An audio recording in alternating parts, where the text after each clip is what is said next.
Welcome back to my channel. আশা করছি তোমরা সবাই খুব ভালো আছো আর আমিও খুব ভালো আছি। তো আরও একটা মিনি ব্লগ নিয়ে চলে আসলাম। তো দেখো সকাল সকাল ঘুম থেকে উঠে দেখি কি মুষলধারে বৃষ্টি হচ্ছে। আর এই বৃষ্টির মধ্যে কি ঘুম থেকে উঠতে ভালো লাগে? তাও ঘুম থেকে উঠে পড়েছি আর এদিকে বসে পড়েছে চায়ের আড্ডা। আর বুনু সকাল থেকেই দেখেছো তোর মুডটা আছে কত ভালো আছে।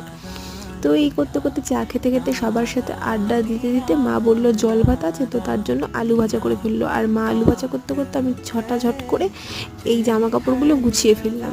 দেন তারপরে আমার ঘরটা একটু অগোছালো হয়েছিল, একটা নতুন চাদর পাতলাম, কারণ আমার আবার বিছানার চাদর দুদিন পর পর একটু টান করে সুন্দর সুন্দর বিছানার চাদর পাততে খুব ভালো লাগে। তো ওটা অনেক দিন পাতা হয়ে গেছিলো, এটাকে পাল্টে দেন এই নীল রঙের চাদরটাকে আজকে পাতলাম। তো তারপর ভালো করে টান করে আমার মনের মতো করে বিছানা চাদরটা পেতে নিয়ে সকালবেলা খেতে বসে পড়েছি জল ভাত, লঙ্কা ডলে, পেঁয়াজ দিয়ে, আলু ভাজা দিয়ে। তো ভিডিওটা ভালো লাগলে চ্যানেলটাকে